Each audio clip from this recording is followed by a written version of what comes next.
Ma femme et ses frères pensaient que c'était la blague du siècle de me piéger ainsi, me laissant en plan à 500 km de la maison, mort de rire alors qu'il démarrait en trombe en hurlant « bonne chance », je ne suis jamais revenu et 5 ans plus tard, elle m'a retrouvé et son sourire s'est éteint à la seconde où elle a vu qui se tenait derrière moi.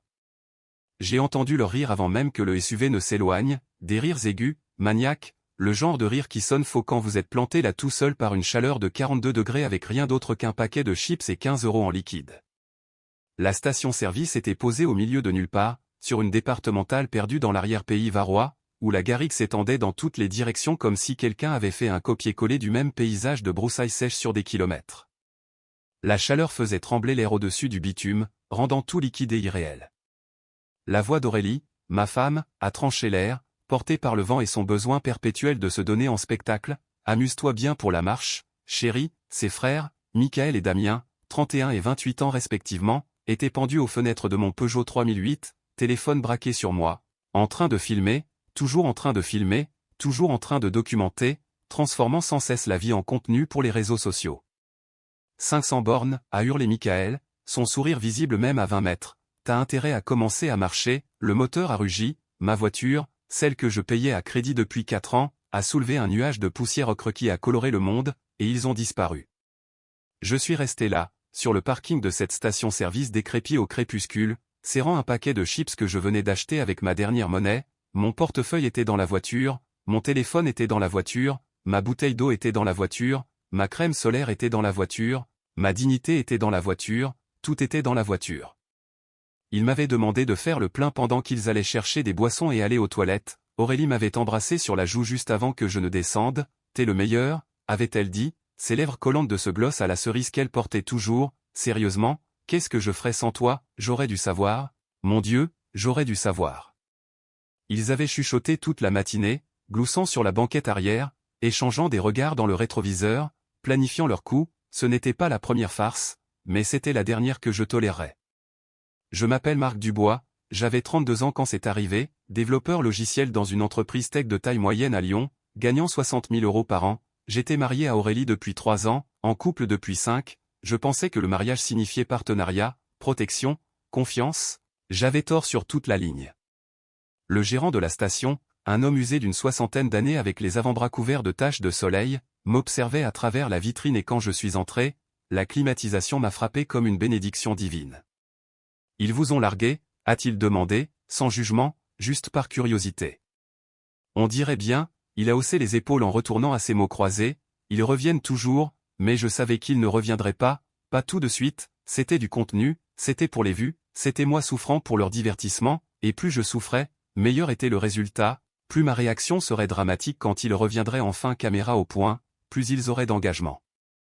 J'ai demandé à utiliser son téléphone, il a fait glisser un vieux combiné sans fil sur le comptoir, j'ai composé le numéro d'Aurélie de mémoire, ça a sonné 4 fois puis c'est tombé sur la messagerie, sa voix, enjouée et pétillante, « Salut, c'est Aurélie, je ne peux pas répondre pour l'instant parce que je suis probablement en train de créer des souvenirs, laissez un message, je n'ai pas laissé de message. » J'ai essayé le numéro de Michael, celui de Damien, tous les deux sur messagerie directe. « Je peux vous offrir quelque chose ?» a demandé le gérant, « de l'eau ? Vous avez l'air d'en avoir besoin. » Je n'ai pas d'argent, ils ont pris mon portefeuille, il a attrapé une bouteille d'eau fraîche dans le frigo derrière lui et l'a fait glisser sur le comptoir, c'est la maison, quiconque se fait plaquer par cette chaleur mérite au moins ça. J'ai bu la bouteille entière en 30 secondes, l'eau froide dans mon estomac m'a fait l'effet d'un salut. Mon téléphone a vibré une dernière fois avant de s'éteindre, je pouvais voir l'écran s'allumer dans le porte-gobelet de la voiture à travers la vitre poussiéreuse de mon souvenir, une notification, probablement d'Aurélie, probablement quelque chose de performatif, conçu pour faire bien quand il posterait les captures d'écran plus tard. C'est à ce moment-là que j'ai pris ma décision, pas dans la colère, ni dans la rage, mais dans quelque chose de beaucoup plus froid et définitif, dans une clarté absolue. J'avais déjà été ici, pas physiquement, mais émotionnellement, dans cet espace exact d'humiliation pendant qu'il riait. 2 ans auparavant, Aurélie m'avait surpris au travail à la Pardieu en débarquant dans un costume ridicule, maquillage de clown complet, perruque arc-en-ciel, la totale, pour me redemander en mariage devant tout mon open space. J'avais déjà dit oui une fois, nous étions déjà mariés, mais elle voulait la vidéo, elle voulait la réaction, elle voulait que j'aie l'air surpris et ravi pendant que mes collègues filmaient et qu'elle accumulait les vues. J'avais souri, j'avais joué le jeu parce que c'est ce qu'on fait quand on aime quelqu'un, non ? On soutient ses rêves, même quand ces rêves impliquent de vous humilier pour des inconnus sur Internet. Il y a 18 mois, ils avaient remplacé mon shampoing par de la crème dépilatoire, j'avais perdu des plaques de cheveux, j'avais dû me raser la tête complètement, je suis allé travailler avec l'air d'avoir rejoint un gang de skinheads. Aurélie avait posté le avant-après avec des émojis qui pleurent de rire, 340 000 vues. Il y a un an, ils avaient mis en scène un faux accident de voiture, ils m'ont appelé alors que j'étais au travail, Damien hurlant en arrière-plan qu'Aurélie était blessée, que je devais venir à l'hôpital immédiatement, j'avais quitté une réunion client cruciale, roulé à 150 sur l'autoroute, fait irruption aux urgences du CHU en panique totale. Aurélie était assise là, mangeant des chips du distributeur, surprise, elle m'avait serré dans ses bras pendant que Michael filmait mon visage passer de la terreur à la confusion puis à la rage, tu devrais voir ta tête, oh mon Dieu, ça va être une pépite. J'avais failli la quitter à ce moment-là, failli sortir de cet hôpital sans jamais me retourner, mais elle avait pleuré, de vraies larmes, ou des larmes assez convaincantes pour passer pour vraies, elle avait dit qu'elle était désolée, que c'était allé trop loin, que ses frères l'avaient poussée mais qu'elle réalisait maintenant que c'était cruel. Je t'aime, avait-elle dit en tenant mon visage dans ses mains, je t'aime tellement, je ne te ferai jamais de mal pour de vrai, tu le sais, c'est juste pour rire, c'est juste du contenu, mais j'arrête, promis, plus de pranks. 3 mois plus tard, ils m'avaient accidentellement enfermé dans le garage toute la nuit pendant qu'ils allaient à une soirée, j'avais dû dormir sur le béton froid à côté de mon établi, ils avaient filmé ma réaction quand ils m'avaient libéré au matin. 6 mois après ça, ils ont dit à ma famille que j'avais été viré de mon travail juste pour voir leur réaction, ma mère m'avait appelé en pleurant, mon père avait proposé de payer mon crédit IMO, j'avais dû passer 2 heures à expliquer que c'était une blague, que j'allais bien, que mon emploi était sûr. Aurélie avait posté cette vidéo avec la légende « Je piège la belle famille, ils sont trop mignons », 478 000 vues. Chaque fois, je me disais que c'était la dernière fois, chaque fois je croyais ses excuses, chaque fois Michael et Damien disaient « Allez mec, c'est juste une blague, sois pas si sensible ».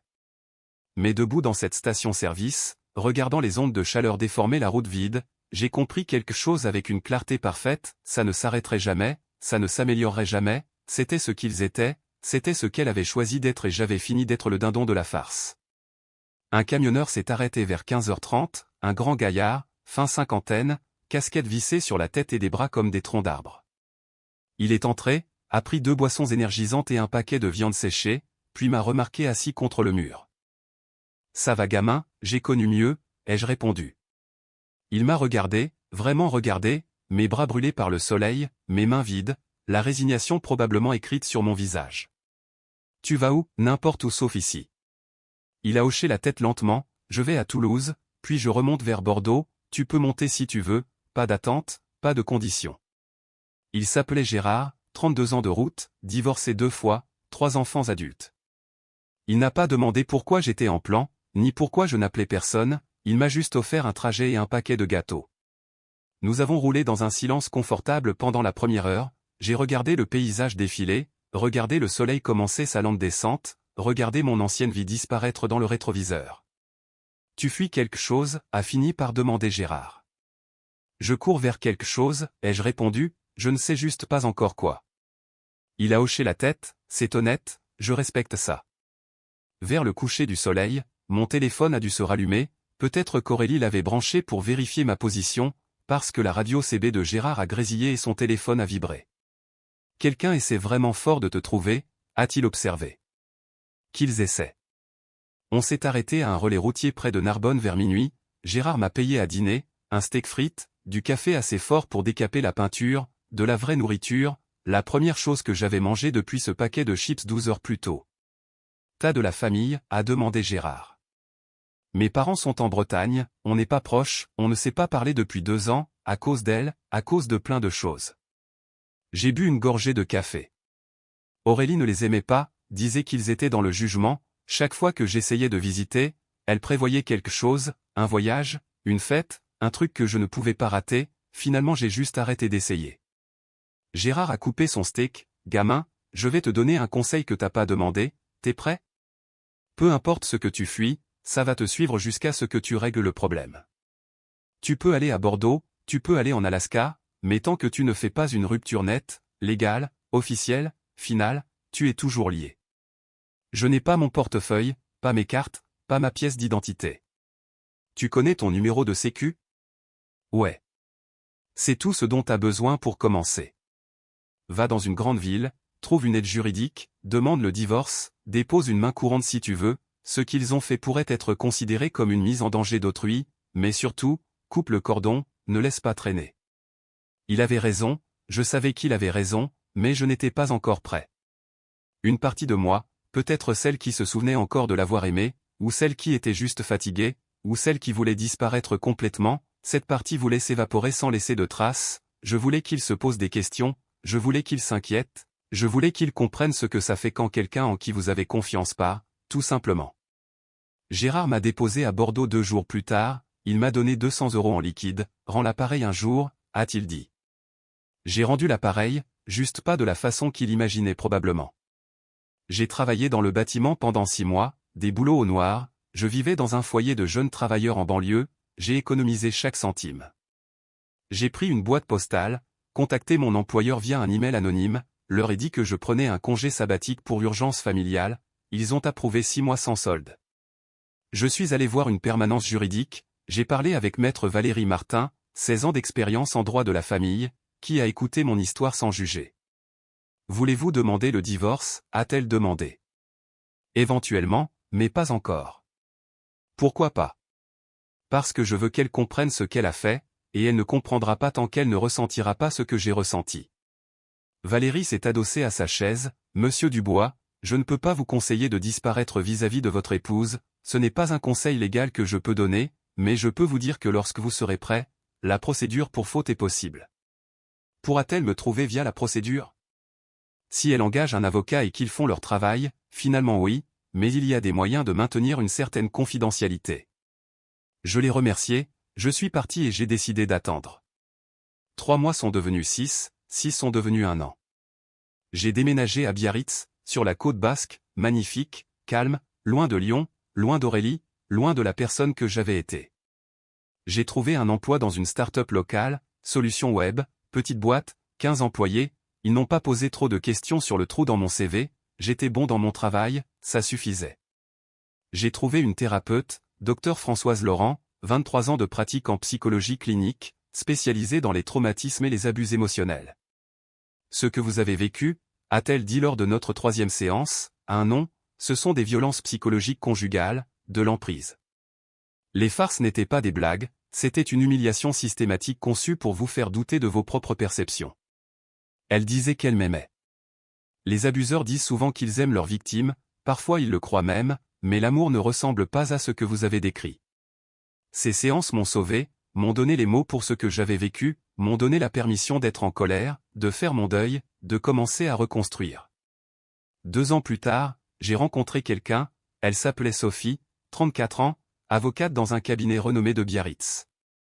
Vive, brillante, elle avait cette façon de vous regarder qui vous faisait vous sentir vu, vraiment vu, pas comme du contenu, pas comme une chute de blague, mais comme une personne. On s'est rencontrés dans un café, elle lisait des dossiers, je codais, elle a demandé si elle pouvait partager ma table, on a commencé à parler et on n'a jamais vraiment arrêté depuis. Je lui ai tout raconté lors de notre 5e rendez-vous, Aurélie, les pranks, l'abandon sur la route, la disparition. Elle a écouté, n'a pas interrompu, n'a pas jugé. Quand j'ai fini, elle a dit très simplement, tu mérites mieux. Pas je suis désolé, pas c'est horrible, juste tu mérites mieux, comme si c'était un fait, comme si c'était quelque chose que j'aurais dû déjà savoir. Nous avons construit quelque chose de vrai, quelque chose sans caméra, sans performance, sans l'anxiété constante que n'importe quel moment puisse être transformé en contenu. 3 ans après ma disparition, Sophie a demandé si je voulais demander le divorce. Je devrais, ai-je dit, je sais que je devrais, mais une partie de moi veut qu'elle me trouve d'abord, veut qu'elle voie ce que j'ai construit sans elle, veut qu'elle comprenne que je n'ai pas juste survécu, j'ai prospéré. Sophie a souri, c'est mesquin. Je sais. Je respecte la mesquinerie. 4 ans plus tard, Sophie et moi nous sommes fiancés, petite cérémonie sur la plage, ses parents, mes parents, j'avais renoué avec eux, tout expliqué, m'étais excusé pour la distance, ils ont compris, ils n'avaient jamais aimé Aurélie. 5 ans presque jour pour jour après cette station-service, j'ai reçu un appel au travail, numéro inconnu. Marc Dubois, une voix de femme, professionnelle, Monsieur Dubois, ici Isabelle Durand de l'agence de détective privée Durand, j'ai été engagé pour vous localiser de la part d'Aurélie Dubois, seriez-vous disposé à... J'ai raccroché, appelé Sophie immédiatement. Ils m'ont trouvé. D'accord, a-t-elle dit calmement, on savait que ça arriverait un jour, qu'est-ce que tu veux faire? Je veux déposer la requête maintenant, aujourd'hui, je veux que tout soit blindé juridiquement avant qu'elle ne se pointe. Viens à mon bureau, on s'en occupe. On a déposé le dossier cet après-midi-là, demande de divorce pour faute, sur la base de l'abandon et des violences psychologiques répétées, droit français, clair et net. Sophie a rédigé chaque mot elle-même, inclut la documentation que je collectais depuis 5 ans, capture d'écran de leurs réseaux sociaux, les vidéos de pran, toutes encore publiques, toutes encore monétisées, ils avaient gagné des milliers d'euros sur mon humiliation. La chaîne de Michael, Prends de ouf, avait 2,3 millions d'abonnés, la vidéo de l'abandon dans le désert avait 743 000 vues. Nous avons aussi préparé une plainte au pénal, mise en danger de la vie d'autrui, vol de véhicule, harcèlement moral, les dossiers de ma psy-docteur Laurent, la chronologie des abus, 5 ans de preuves. C'est complet, a dit Sophie, et dévastateur. Tu es sûr de vouloir frapper aussi fort? Ils ont frappé fort pendant des années, c'est juste le retour de bâton. Elle m'a embrassé, alors assurons-nous que ça fasse mal. 2 jours plus tard, un mardi après-midi, j'attendais dans le hall de l'immeuble du cabinet de Sophie, nous avions rendez-vous avec un autre client, je tuais le temps en scrollant sur mon téléphone. Les portes de l'ascenseur se sont ouvertes, Aurélie en est sortie. Je l'ai vue avant qu'elle ne me voie, elle avait l'air différente, plus vieille, fatiguée, ses cheveux étaient plus courts, elle avait maigri, elle portait des vêtements chers mais ils tombaient mal, comme si elle les avait achetés pour le corps de quelqu'un d'autre. Puis elle m'a vu. Tout son corps s'est figé, sa bouche s'est ouverte, son téléphone a glissé de sa main et a claqué sur le sol en marbre. Marc, le mot est sorti brisé, incrédule. Je n'ai pas bougé, pas souri, je ne lui ai rien donné. Elle s'est précipitée vers moi, les larmes montant déjà, la performance commençait car tout avec Aurélie était une performance. Oh mon Dieu, Marc, j'ai cherché partout, j'ai engagé un détective, j'étais si inquiète, je suis tellement désolée, c'était stupide, j'étais jeune et bête et je ne comprenais pas ce que je... Pourquoi tu es là, ai-je demandé, ma voix était froide, plate, la voix de quelqu'un parlant à un étranger. Je t'ai retrouvé grâce à tes vieux relevés de travail, ils m'ont finalement dit que tu avais déménagé sur la côte basque, j'avais besoin de te voir pour m'excuser, pour... Elle a attrapé mon bras, ses doigts semblaient des serres. S'il te plaît Marc, j'ai changé, Michael et Damien s'en veulent terriblement, on s'en veut tous, on a supprimé les vidéos, on...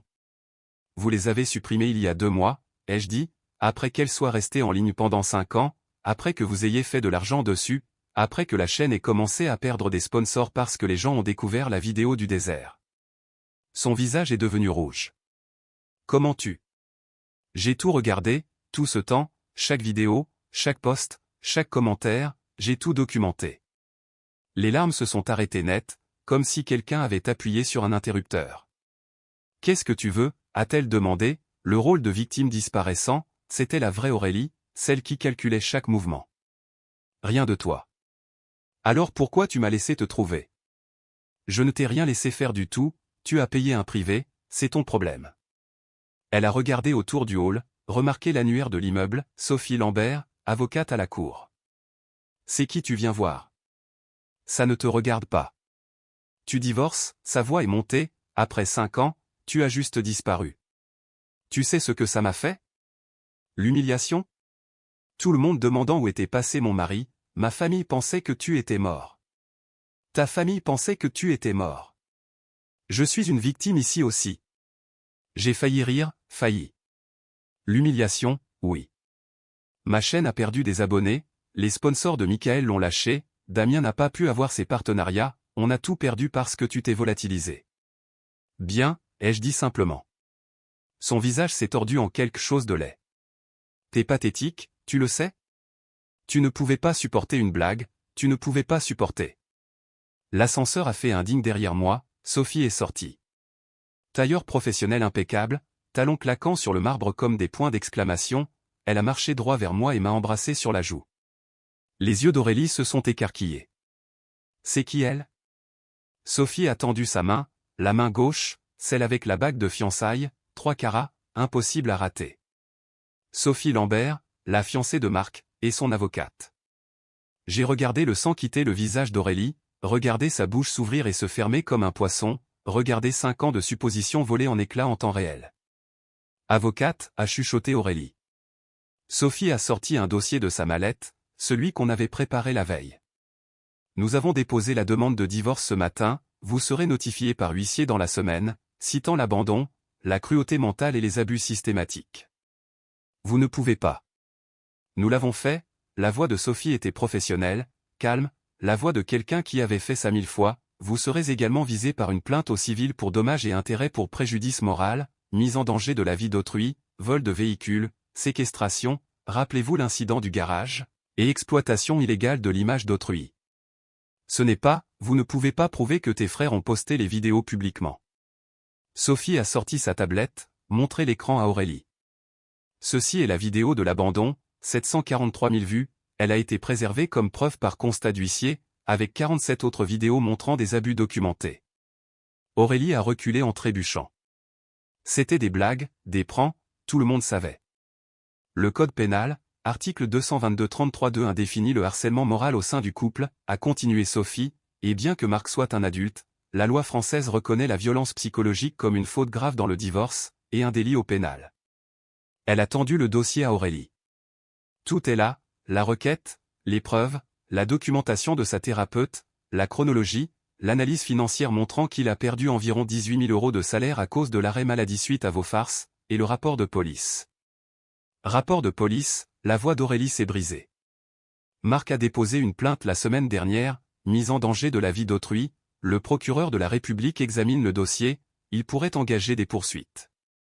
J'ai sorti mon téléphone, montré à Aurélie une photo du récépissé de dépôt de plainte.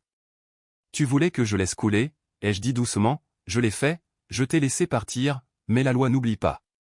Aurélie m'a regardé, a regardé Sophie, a regardé le dossier dans ses mains tremblantes. Marc, s'il te plaît, je suis venu ici pour m'excuser, je suis venu pour arranger les choses. Non, ai-je dit, tu es venu parce que la chaîne de ton frère a coulé, parce que les gens ont découvert ce que vous avez fait, parce que tu avais besoin que je te pardonne publiquement pour sauver ta réputation. Son silence a tout confirmé. Vous m'avez laissé sur une route déserte, ai-je dit, à 500 km de la maison, par 42 degrés, sans téléphone, sans portefeuille, sans eau, vous avez ri, vous avez filmé, vous avez posté, vous avez fait de l'argent sur ma souffrance. C'était juste. Ce n'était pas juste quoi que ce soit, les jeux interrompus, c'était de la cruauté, une cruauté systématique et calculée, et j'ai fini de prétendre que c'était autre chose. Sophie s'est avancée. Le divorce sera prononcé avec ou sans votre coopération, si vous contestez, nous rendrons public chaque vidéo, chaque SMS, chaque élément de preuve au tribunal, c'est votre choix. Aurélie a regardé tour à tour, calculant, essayant de trouver un angle, essayant de trouver la manœuvre qui lui donnerait ce qu'elle voulait, elle ne la trouverait pas parce qu'il n'y en avait pas. Je t'aimais, a-t-elle dit finalement, petite voix, voix de victime, une dernière performance. Non, ai-je dit, tu aimais ce que je t'apportais, la stabilité, le salaire, la cible pour ton contenu, mais tu ne m'as jamais aimé. Ce n'est pas, a commencé Aurélie. Vous devez partir maintenant, a interrompu Sophie doucement, si vous voulez discuter des termes du divorce, faites contacter notre cabinet par votre avocat, sinon nous procéderons sans vous. Aurélie est restée là un autre instant, puis elle s'est tournée et a marché vers l'ascenseur, ses épaules tremblaient, elle pleurait peut-être, ou jouait peut-être la comédie, je m'en fichais. Les portes de l'ascenseur se sont fermées, Sophie a serré ma main. Ça va? Ouais, ai-je dit, en fait, ça va vraiment. Nous avons marché jusqu'à un café dans la rue, nous sommes assis en terrasse sous le soleil basque, avons commandé des cafés. Ça s'est mieux passé que prévu, a dit Sophie. Vraiment? Elle n'a pas fait de scandale, elle a pris le dossier, elle signera probablement plutôt que de se battre, et si elle se bat, on l'enterre sous l'épreuve. Sophie a bu son café, mais elle ne se battra pas, elle ne peut pas se le permettre, pas avec tout ce qu'on a, pas avec la menace du scandale public au-dessus de sa tête. Mon téléphone a vibré, un texto d'un numéro inconnu. Marc, c'est Michael, Aurélie nous a dit ce qui s'est passé, on est désolé, on était jeunes et stupides, on peut parler? Je l'ai montré à Sophie. Tu vas répondre, a-t-elle demandé. Non. Bien. Une autre vibration, Damien cette fois. Mec, s'il te plaît, on a merdé, on le sait, s'il te plaît ne nous attaque pas en justice, on te remboursera tout, s'il te plaît. J'ai bloqué les 2 numéros. Ils vont continuer d'essayer, a dit Sophie. Laisse-les, ils ne peuvent pas m'atteindre, ils ne peuvent pas me manipuler, ils ne peuvent pas me toucher. Qu'est-ce que ça fait? J'ai réfléchi à ça, pensé aux 5 ans de reconstruction, aux 5 ans de thérapie, aux 5 ans passés à devenir quelqu'un qui ne tressaillait pas au moindre rire, qui ne supposait pas que chaque surprise était un piège, qui ne scannait pas les pièces à la recherche de caméras. Ça fait l'effet d'une victoire, ai-je dit. Le divorce a été prononcé en 6 mois, Aurélie a tout signé, n'a pas contesté, ne s'est pas battue, a juste signé. J'ai reçu une lettre de son avocat 3 semaines après ce jour dans le hall, elle renonçait à toute réclamation, demandant que je retire la plainte au civil, promettant de supprimer toutes les vidéos et références restantes. Sophie et moi en avons discuté, décidé d'accepter, pas parce qu'il méritait la pitié, mais parce que faire traîner les choses signifiait rester connecté, et j'avais fini d'être connecté à eux. La plainte civile a été retirée, l'enquête pénale n'a rien donné faute de preuves suffisantes de l'intention criminelle après 5 ans, mais c'était suffisant pour leur faire peur. La chaîne de Michael ne s'en est jamais remise, la dernière fois que j'ai vérifié, il était tombé à 340 000 abonnés, plus de sponsors, plus de contrats, des commentaires sous chaque vidéo demandant des nouvelles du gars abandonné dans le désert. Aurélie a supprimé tous ses réseaux sociaux, a complètement disparu d'Internet. Damien a déménagé, a trouvé un boulot saisonnier dans une station de ski, a arrêté de poster. Et moi, j'ai continué à construire. Sophie et moi nous sommes mariés 1 an après la finalisation du divorce, un vrai mariage cette fois, grand, magnifique, nos 2 familles, amis, collègues, pas de caméra sauf le photographe pro qu'on avait engagé. On a acheté une maison à Biarritz, 3 chambres, vue sur l'océan, de l'espace pour des enfants un jour, de l'espace pour la vie qu'on construisait ensemble. Je vois toujours le docteur Laurent 1 fois par mois, je continue de traiter les choses, de travailler sur les cicatrices, mais je suis heureux, vraiment, sincèrement heureux, le genre de bonheur qui n'a pas besoin d'être joué, ou posté, ou validé par des inconnus. Parfois je pense à cette station-service, au fait d'être debout dans la chaleur, au moment où j'ai décidé de partir au lieu d'attendre d'être secouru, la meilleure décision que j'ai jamais prise, parce qu'ils ne m'ont pas laissé dans le désert, je les ai laissés dans la poussière et je ne me suis jamais retourné.